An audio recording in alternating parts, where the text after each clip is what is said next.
Two phones that couldn't be more different from each other if they tried. I think it's time for a showdown.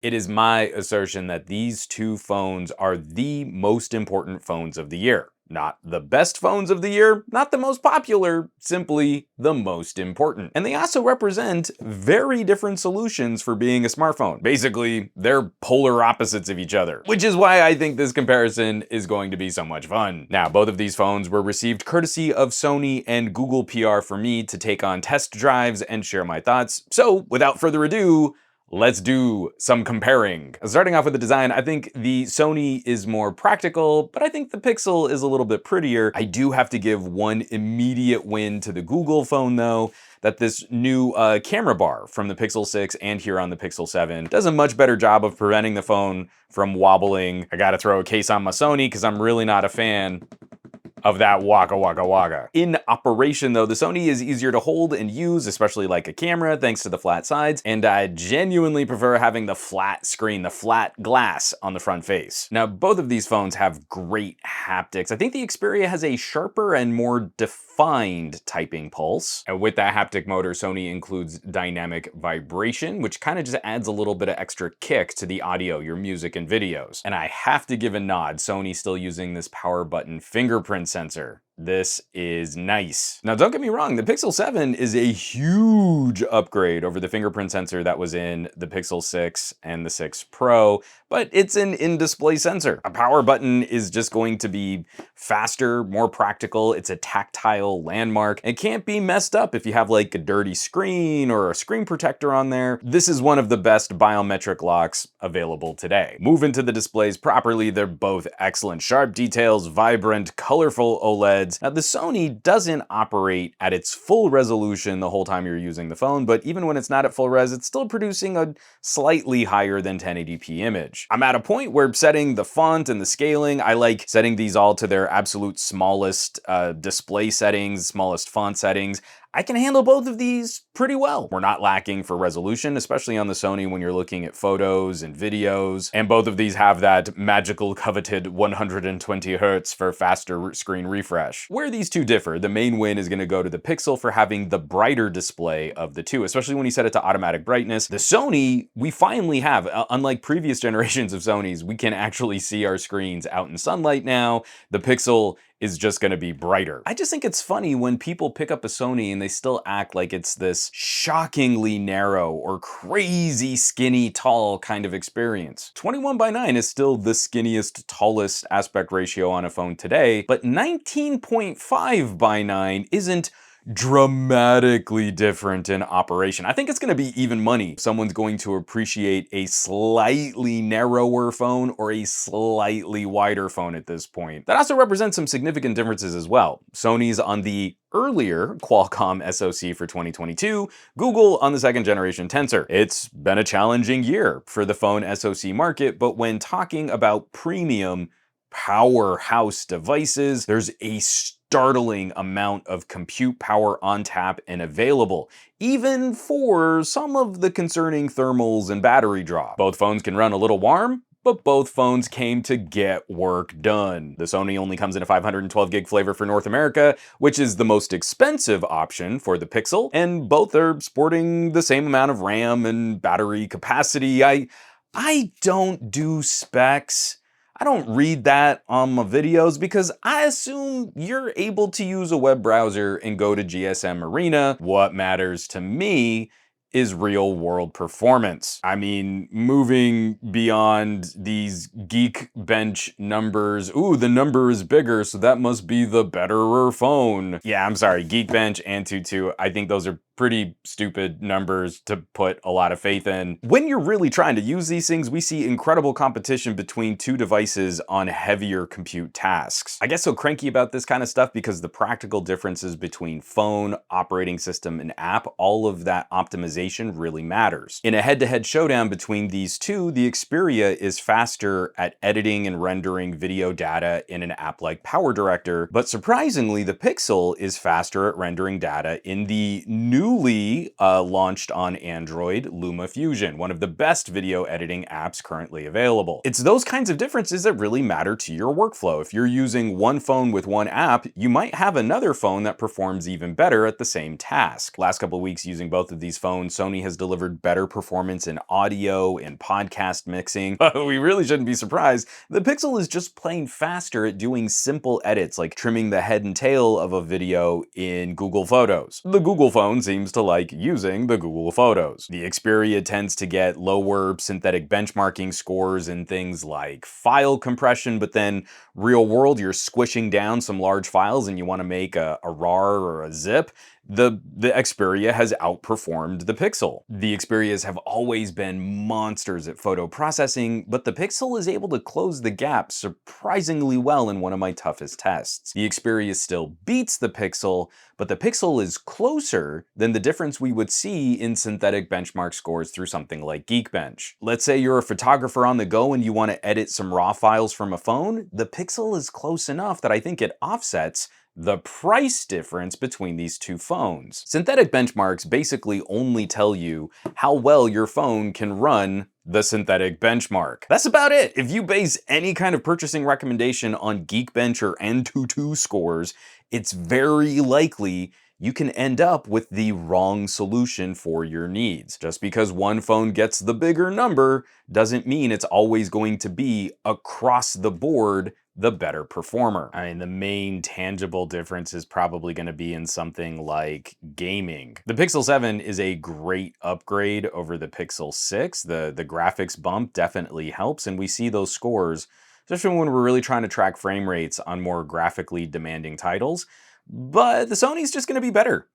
It's one thing that we look at the GPU on something like the 8 Gen 1 versus the Tensor 2. There's definitely a win for this style of heavier compute use. Of course, the flip side for that, if we're talking software, Google definitely takes a lead. The company that makes the Android has a solid reputation for adding new features and pushing out updates. Now, Sony updates are not terrible. The company is often in a solid position for security patches. I'd say they're a mid-pack performer in the whole Android ecosystem. The One Mark IV I'm using here specifically does actually have Android 13 out in a few regions. It just hasn't made its way to my phone quite yet. But of course, Google is simply going to be better at the AI and communication tech, call screening, and the assistant features. But Sony shouldn't be written off though, where the collection of entertainment and content creation apps is absolutely formidable. Game Enhancer just rocks my socks. The amount of granular information you can see while you're in the middle of playing a game, the control that you have over screen responsiveness, touch responsiveness, even down into power management options. This is HS Power Control, where we can also set up how electricity is routed through the phone to bypass the battery. And once you've tuned all this, it's literally a button press to get yourself recording or streaming your gameplay directly. I mean, just plug in your Twitch credentials and it's so easy. There's just so much going on with a Sony, including the display tech. You can use this as a display for a camera, plugging in a USB-C cable with Sony Alphas or using a little capture card. It works seamlessly. And then again, from there, you can use that display as part of a live stream. If you want to broadcast on the go, this becomes the modem and the brain of a live stream, and it works way better than you think it would on a phone. And there have been a few fun additions like the new Music Pro app for recording and editing audio. This is built more around like singer-songwriters, but it's super handy if you're trying to cut podcasts on the go. Sony seems pretty content to just coast on any UI modifications. Like there's no one UI style skin. It's just material design here, but they bring a ton of additional functionality from their software team. That last practical software consideration though, I don't think anyone would argue. Google is definitely going to be better for those folks who are interested in that longer term software support, especially the commitment to security patches. It's an area I think we'd all appreciate Sony stepping up and giving us a little bit more time with that software support. I'm a big ol' audio geek, and the overall audio win has to go to Sony. The speakers on the Pixel 7 Pro are excellent, but I do think they're just narrowly edged out by the Xperia One Mark IV.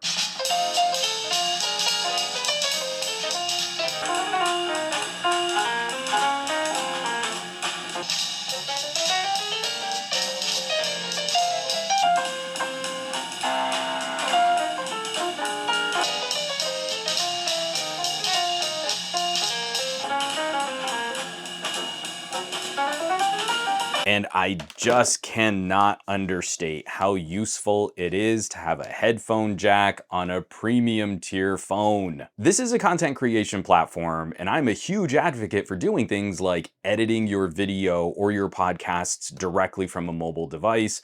This is already going to be connected to the 5G. You can just upload directly from the device that does the recording. Editing with Bluetooth headphones is almost impossible for that little bit of lag that we still suffer. I can just pop in some IEMs and I'm totally good to go. No dongle or other adapter is necessary. And also it gives you the ability to double up. We can feed audio into here while keeping our USB port free for storage or power. Okay, and that's gonna bring us to cameras. I'm gonna try and keep this a little simpler. The camera fight is probably the area where we most dramatically differentiate. If you like shooting on a Pixel, you'll probably hate shooting on the Sony.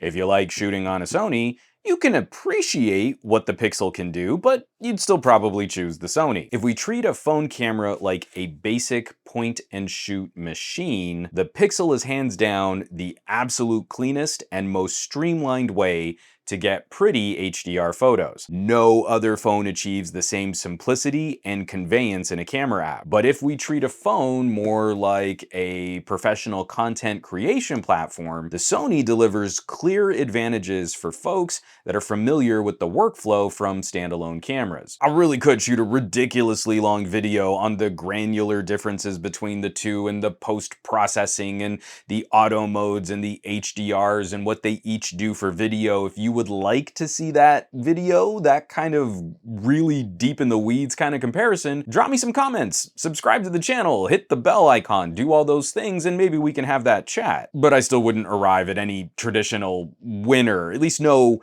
winner in the way that techies like to rank phones and rank cameras. Some quick examples. The Pixel has a better main camera sensor, but the Sony has a matched trio that can all shoot 4K at 120 frames per second. The Sony has better eye and face detection, but I think the Pixel's subject tracking, after you tap on the screen to focus, that's a little smoother. I think I actually do land clearer shots with how Google can track a subject. The Xperia can zoom in 4K 30 across all three rear cameras, but the Pixel is one of the only phones on the market today that can switch sensors between all three at 4K 60. No matter how I break this down, the same conclusions arrive. This is a more broadly entertaining point and shoot machine. This is a more narrowly focused content creation machine. And let's be frank, neither of these phones are average consumers. Average consumer demographics are much closer to a Pixel 6a or a Galaxy A series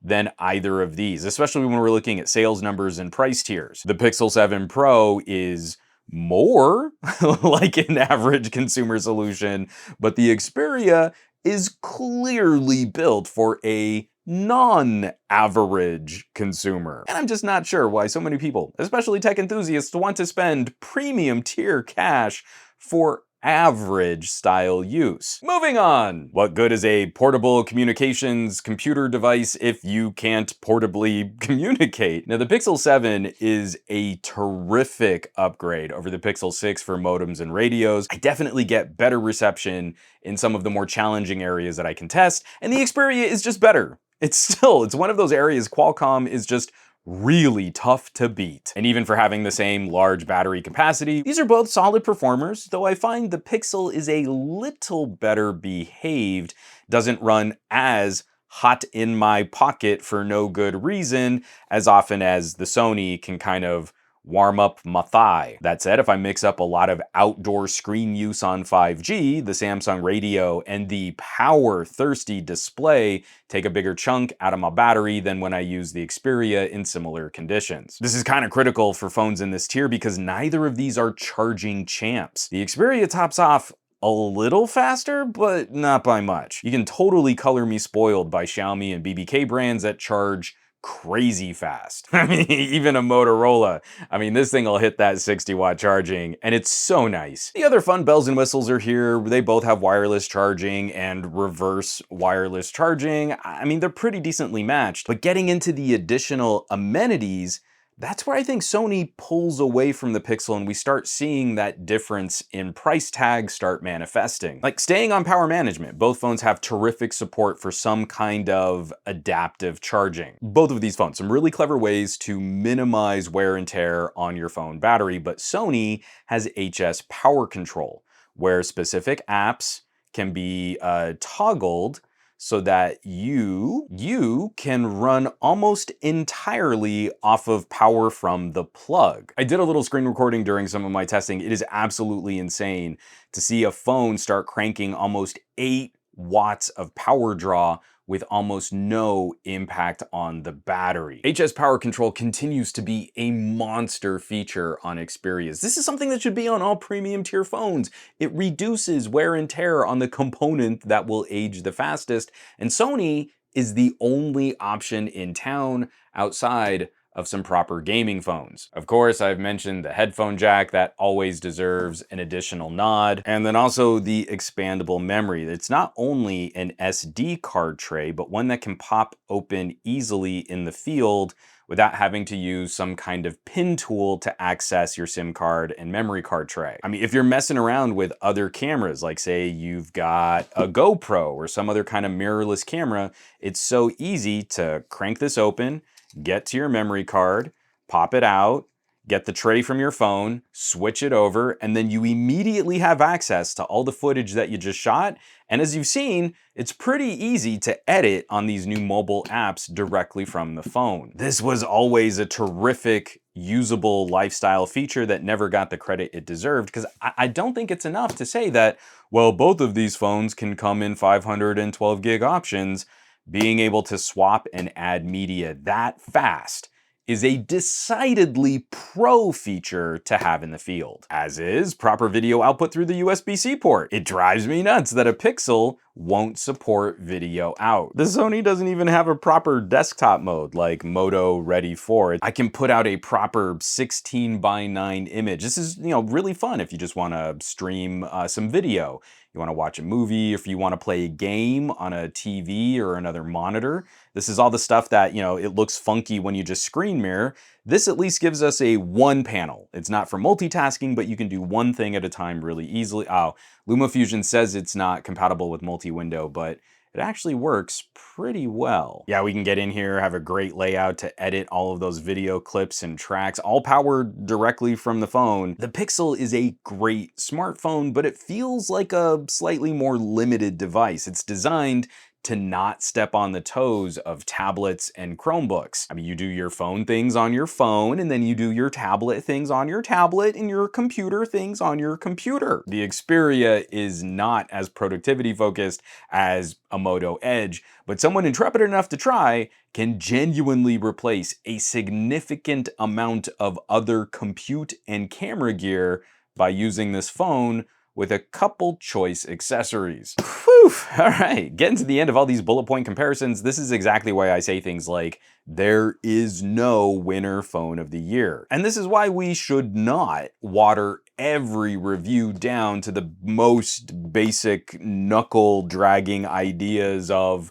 the average consumer. The Pixel is built to appeal to a more mass market idea of what a phone should be. It does the phone things, and it does them better than maybe any other phone on the market today. The Xperia is cut from totally different cloth. It's a companion device to a truly mobile content creating professional. I would never ever recommend both phones to the same person in earnest. But why do I call these the most important phones of the year? The Pixel 7 Pro represents the polished idea we were promised on the Pixel 6 Pro, a refined idea of a Google phone that showcases the Google things with far fewer of the launch teething pains than we saw last year. Google refining product lines is a good thing. We want to see Google iterate more over time instead of the old Google that created tons of new products and then killed most of them. The Pixel line more properly feels like it came from a team with focus and resources. And from using this phone, the Sony is representing something a little more different. It's the last phone to hold on to some good tech ideas and lifestyle features that truly help higher level work out in the field. But it also pushes some incredible tech ahead of the industry accepted norms, making it both old-fashioned and bleeding edge at the same time. I wish there was a little more productivity polish, but we can't fault how well it works as a companion device to other gadgets like standalone cameras. It's definitely expensive, but it's built to displace a lot of other gear in your carry bag. Do you not have a bag of camera and computer accessories that you travel with frequently? Well, then the advantages of a Sony probably won't mean as much to you. I can tell you that my backpack gets lighter when I get to use phones like this. So I don't believe it's a fault of the phone that it's built for a more specific audience and that audience is a little smaller. We shouldn't be judging the value of a product based on overall market sales analytics, but on how well it really satisfies the needs of the intended audience. To that point, if you were a fan of LG phones or older Samsungs, Sonys are the last option you have left to vote with your wallet. Now, these two phones are the bookends of the Android premium market. In operation and in features, every other premium phone has pros and cons that fit somewhere in between these two devices. It makes me really excited to see that we're still getting these flavors of pocket computer, and that's something we should celebrate while we still have the competition to celebrate. Which is where I should probably leave this off. This is that part in every video where someone has just told you all of their thoughts and all of their opinions, and they say, but what do you think? Which phone do you think wins in a showdown of phones based on features? So drop those tasty hot take comments down below which phone you like more, because I genuinely love both of these phones and I absolutely would not recommend them both to the same individual. All right, as always, thanks so much for watching, sharing, subscribing to the channel. All the support lately has been absolutely fantastic. If you're catching the links in my description down below, if you're heading to my home site, somegadgetguy.com, or if you're joining the list of names scrolling by on your screen from my Patreon, that's patreon.com/somegadgetguy. And this list is basically the coolest collection of tech pals in the multiverse. So I hope you'll check them out. Now, you know where you can find me around the rest of the internet, at somegadgetguy on the Twitters and the Twitch, not so much on the Facebooks or the Instagrams, and I will catch you all on the next comparison.